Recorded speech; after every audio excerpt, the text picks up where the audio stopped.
it has been confirmed that Alice Munro, a Nobel laureate, a Canadian literary giant, has died. She was 92 years old. She was celebrated around the world for her rich, textured, beautifully crafted short stories about rural life. And in 2013, she announced she was retiring, the same year that she was awarded that Nobel Prize for Literature. CBC's Deanna Sumanak-Johnson is with me now, joining us. Deanna, I know you're on a shoot. I know you're really busy. We really appreciate you making the time. I was shocked. I took a deep gasp when I heard. I wonder how you're reflecting on the news. Natasha, because I am on a shoot, I found out from your text, actually. And like you, I mean, she was in her 90s. We knew that she had dementia for the last 10 years. So perhaps not surprising news, but it really did take my breath away. She has been such a part of the fiber of our literary life of our country, as well as really a cultural fiber of Canada. She was a giant who was revered by people like Salman Rushdie, Jonathan Franzen.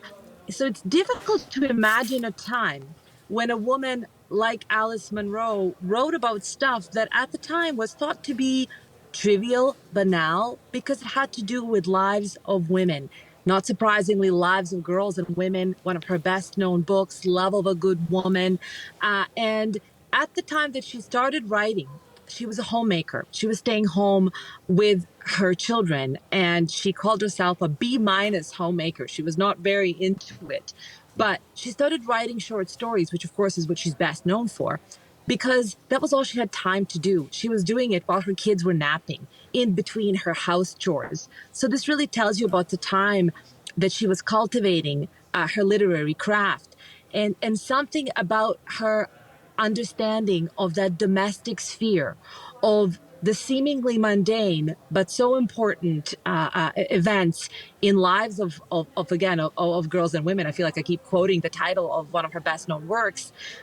That's what made her a giant, understanding that books don't have to be about big events or something exciting happening, that small tragedies and small triumphs happen in lives all the time. And that was really her oeuvre. That is where she excelled. And those stories that are poignant, devastating, that stay with you for a long time. I remember going to see Sarah Polley's movie Away From Her with the great Gordon Pinsent and Julie Christie. And that was based on an Alice Munro story. And I felt like it blew a hole through me and stayed with me for so long, because those themes that you see in that, a woman who is suffering from Alzheimer's, a long-term love, a long marriage that was not always perfect. These are the kinds of vignettes of everyday life of women, and specifically of Canadian women, that I think Natasha, she really cultivated into gems, into real pearls of literature, for which she was, of course, rewarded with a Nobel Prize in 2013. You know, I love the usage of that word pearls because of how small it is, right? She talks about small communities, small events, small pain.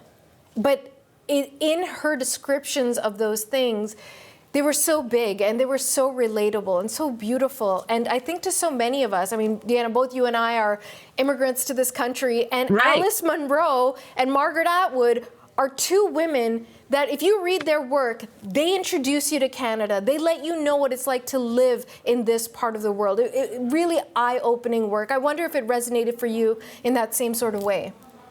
100%. I'm so glad you brought this up. You and I have a lot in common, and that is one of the things I read. I think those were the first two novels written by a Canadian that I picked up when I moved to this country when I was 14 years old as a nerdy, bookish kind of kid. And absolutely, it gave me a sense of not only, lives of women who were, lived in a time before you and I did, and were scrutinized and hemmed in many of the ways that our generation of women wasn't.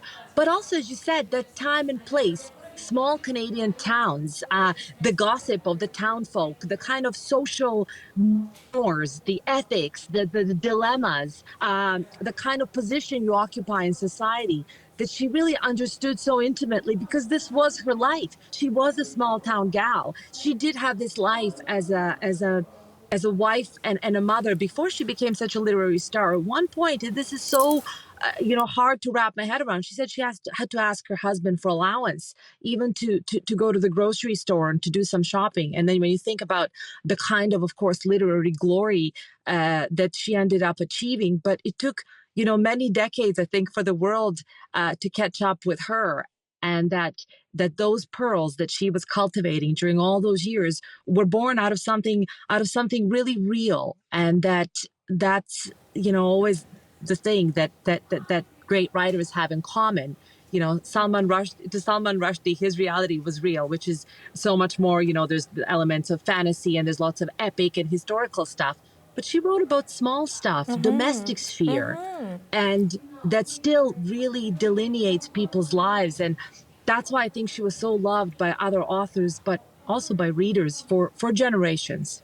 Okay, just before I let you go, Dee, thanks again for making time for us while you're out there on the shoot. Anytime. But so many of our younger viewers may not know any of Alice's work. Give them one thing they need to pick up and read this week. I think Love of a Good Woman. It's really, the title alone sells it. It is, I think, one of her best known works, certainly my favorite. And I think The Love of a Good Woman is an excellent Alice Munro primer, in my opinion. From one good woman to another. Deanna Sumanak-Johnson on the very sad news, the death of Canadian author Alice Munro. Thanks so much. Thank you so much for having me. And by the way, speaking of other good women, I have no doubt that Margaret Atwood and Sarah Polley, a director who directed Away from Her based on Alice Munro's novel, I think that they must be commenting as we speak. And I'm sure that both of them will have things to say. And many other women in this country, creative women who were really inspired by Alice Munro.